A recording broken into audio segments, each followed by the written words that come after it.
गुरुर्ब्रह्मा गुरुर्विष्णु गुरुर्देवो महेश्वरः गुरुर्साक्षात् परम ब्रह्म तस्मै श्री गुरुवे नमः।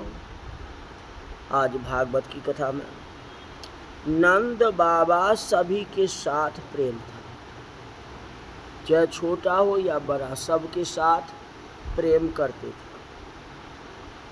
नंद बाबा का कोई शत्रु नहीं था। नंद बाबा बहुत सावधान रहते थे कि मेरे से कोई अपराध न हो जाए, मेरे गांव में कोई भूखा न रहे, मेरे गांव में किसी के यहाँ झगड़ा न हो। गोकुल के सभी ब्रजवासी नंद बाबा को आशीर्वाद देते थे, तो राजा हो तो ऐसा नंद जैसा। नंद बाबा ने आज तक सबको आनंद ही दिया। नंद बाबा की कीर्ति द्वापर से लेकर के आज कलयुग तक है। कोई ऐसा घर नहीं है जिस घर में नंद के आनंद भयो जय कन्हैया लाल की। ये शब्द सभी के घर में गूंजता है।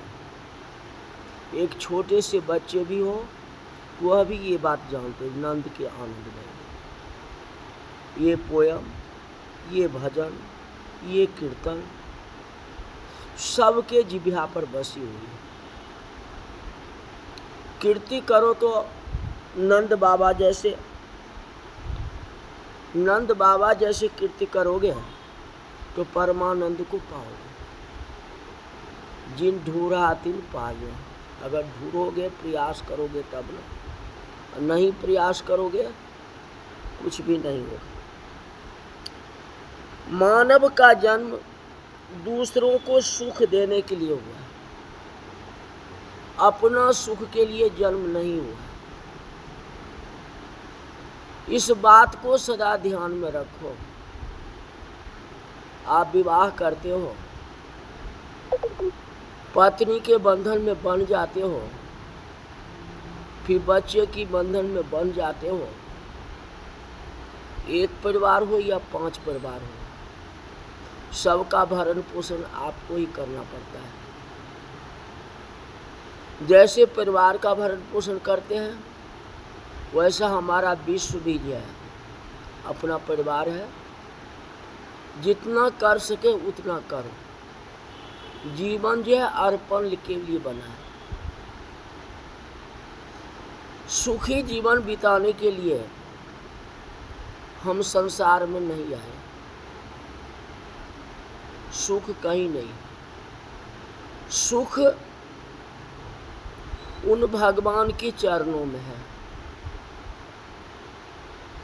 जो भजन में आप गाते हैं, मिलता है सच्चा सुख केवल भगवान आपके चरणों में। आखिर में मनुष्य थक जाता है, हार जाता है। परिवार का भरण पोषण करते करते, अपने समाज का भरण पोषण करते हुए, ध्यान देते हुए, लास्ट में याद आती है कि परमात्मा ही सब कुछ है। सच्चा सुख परमात्मा है। वह सच्चा सुख अगर युवावस्था में याद आ जाए तो फिर बात ही क्या है। बालापन तो छोड़ो, बालापन तो नादानी है, उसमें क्या ख्याल है। आप ध्रुव महाराज जैसे तो नहीं बन सकते, लेकिन युवावस्था में जब आते हो तो ध्यान रखा करोगे सच्चा सुख आखिर है कहाँ। सुख को ढूंढना है कि सुख कहाँ है।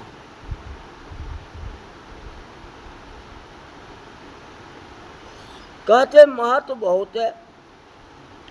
नंद बाबा कभी किसी को तकलीफ नहीं देते थे। किसी का तकलीफ होता था तो स्वयं भोग लेते थे, उसके साथ देते थे। आपका घर में काम है, नौकरी है, व्यापार है, कोई दुखी है, आप उसके पास में पूरा दिन नहीं बिता सकते, क्योंकि ड्यूटी में जाना है। 1-2 घंटा अपना उसके साथ बिता के फिर अपने काम में चले जाते। अब ऐसा इमरजेंसी हो गया वो अलग चीज़ है, लेकिन लगभग तो हम लोग ऐसे ही करते हैं ना। नंद बाबा अपना घर भी छोड़ देते थे, कोई दुखी होता था और उसके साथ जैसे होता उस काम को जो है आगे बढ़ा लेते थे। ऐसी इच्छा रखने वाला ही तो सुखी हो सकता है। आप दूसरे को क्या दोगे? पहले जो भगवान दिए हैं उसको तो संभालो। संभालने का मतलब है आपका धन है, भगवान ने जितना धन दिए है उसमें तो संतोष रखो। संतुष्टि उतना बहुत कम है जी। जब आपको बहुत कम है तो दूसरे को क्या आप दे सकते हो? दूसरे को क्या दोगे?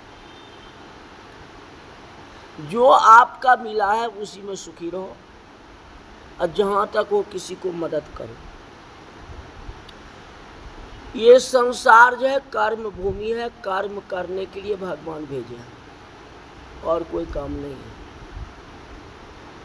और कर्म नहीं है तो आपके माता पिता विवाह क्यों कर देते हैं? नहीं करते। बेटा अपना जैसे होता वैसे रहता, बेटी अपनी रहती। माता पिता जो है बंधन में बांध देते हैं। जो तुम्हारा कर्म यही है, संसार में आए हो तो बंधन में बंधना पड़ेगा, अपना कर्म करना ही पड़ेगा। तो कर्म करने के लिए तो कोई होना चाहिए ना, सपोर्ट तो होना चाहिए। वह तो पत्नी है, बिना पत्नी से कोई कर्म तो हो नहीं सकता है। अकेला करोगे तो कैसे होगा? भगवान जब अश्वमेध यज्ञ कर रहे थे तो पत्थर की सीता तो बनाई थी ना, बिना पत्नी से संभव नहीं हो। क्योंकि भगवान संसार में स्त्री और पुरुष दोनों उत्पन्न किए। ये तो नहीं केवल पुरुष का ही उत्पन्न किए ब्रह्मा जी ने, स्त्री और पुरुष दोनों का जो है सृजन किए। तो पुरुष का स्थान है और स्त्री का स्थान कहाँ जाएगा? अरे उसका भी तो आश्रित तो होना चाहिए ना, तो आश्रित कौन देगा? तो आप जीव हो ना, सबको एक समान देखना चाहिए ना। तो जब तक आप किसी को स्त्री नहीं बनाओगे तब ये संसार चलेगा कैसे? और जैसे स्त्री बनाओगे तब ये तो कर्म हो गया। तो भगवान भी तो यही कहते हैं कर्म करो, कर्म का तो यही होता है। हाँ, भूमि में आपको जो दूसरों को दोगे वही आपको मिलेगा। करेला के बीज बोए और उसे केला नहीं मिलता, रोपे पेड़ बबूर का तो आम कहाँ से हो? आप दूसरे को मान दोगे तो आपको भी मान मिलेगा, और आप किसी को मान नहीं दोगे तो आपको अपमान ही मिलेगा ना। ये तो बराबरी है। आप किसी को खाना खिलाओगे तब तो आपको खिलाएगा। पत्नी को धन जोड़ करके देंगे तब तो वो बना के खिलाएगी आपको। अगर आप धन जोड़ करके नहीं देंगे तो पत्नी कहाँ से खिलाएगी? आप किसी के साथ कपट करोगे तो आपके साथ भी कोई कपट करेगा। अच्छा, दूसरे के लिए इसी का नाम तो भक्ति है। आप दूसरे को जो देते हो वही आपको मिलता है। नंद बाबा आज तक सबको आनंद दिया है और सभी के आशीर्वाद सफल हुए हैं। अब बड़े के आशीर्वाद से ही तो घर में परमानंद हुआ, 10 के आशीर्वाद से। 10 आदमी अगर आपको आशीर्वाद देगा तो परिवार आपका फलेगा फूलेगा और ज्यादा होगा, कम नहीं होगा। लेकिन 10 समाज के साथ आप कपट कर लोगे तो सबका हृदय जो द्रवित हो जाएगा, तो आपको अच्छे आशीर्वाद नहीं देंगे। अच्छे आशीर्वाद नहीं देंगे तो घर कैसे फलेगा फूलेगा। कहते ब्रह्मा जी ने जगत की उत्पत्ति की है। ब्रह्मा जी ने जगत की उत्पत्ति की है। बड़े बड़े देव ऋषि को उत्पन्न किए। ब्रह्मा जी चाहे जी ये लोग सृजन करे, संसार को चलावे। कि ब्रह्मा जी के जितने पुत्र हुए, कहते भागवत भी कहते हैं, नारद जी बहका देते थे सबको और सब धर्म काज में लग जाता था, गृहस्थी में कोई आता ही नहीं था।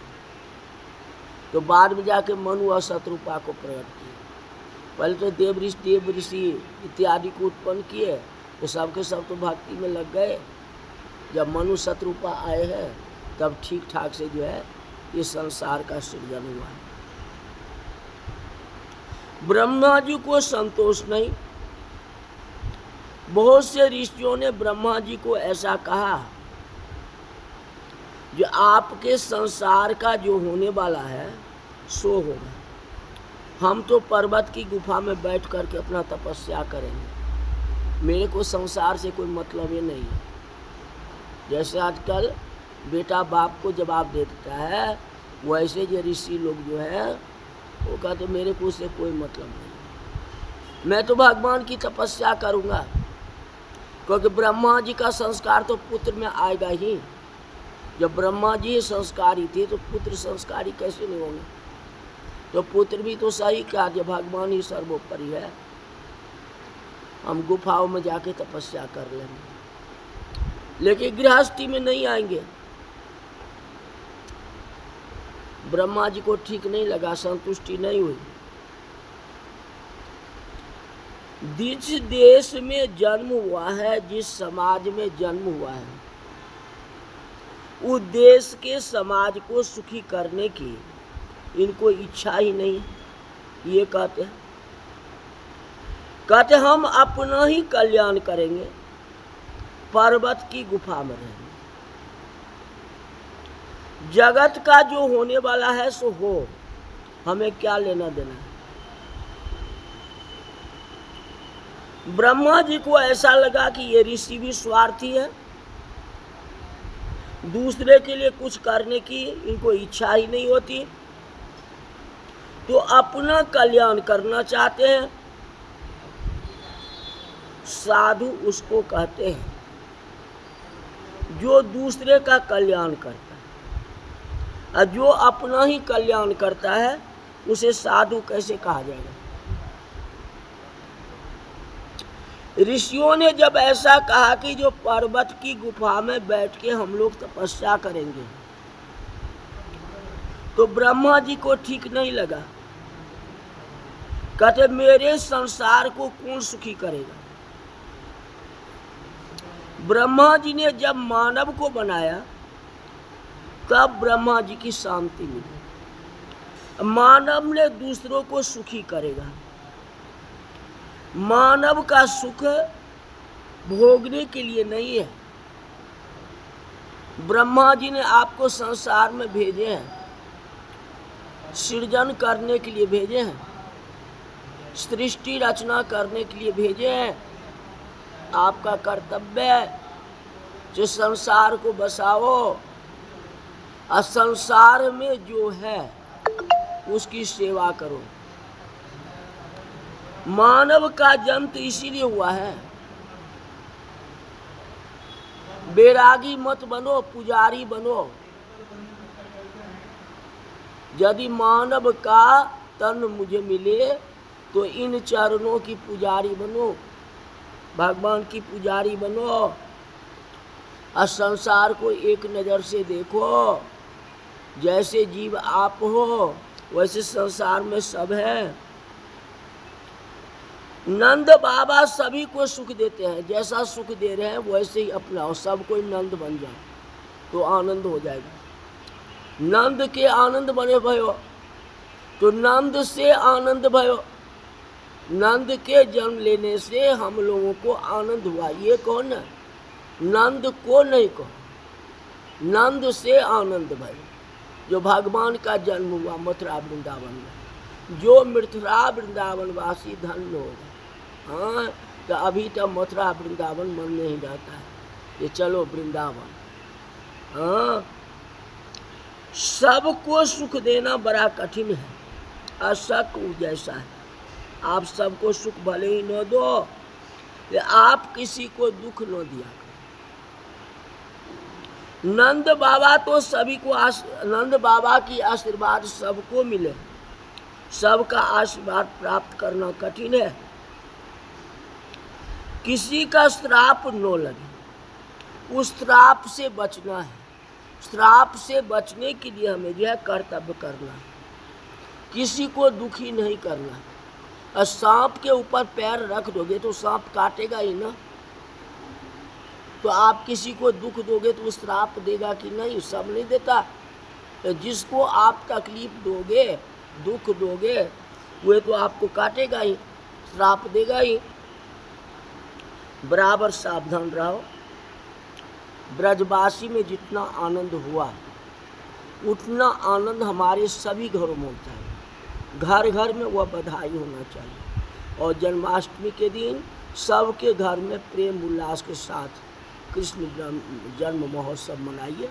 प्रत्येक साल बार बार जन्माष्टमी आती है और जन्माष्टमी में कृष्ण जी की बधाई गाइए, बहुत आनंद होता है, सुख शांति रहते। भगवान करे आपके परिवार की रक्षा करें, सब तरह कल्याण हो। आज की कथा यहीं तक रही। बोल वृंदावन बिहारी लाल की जय।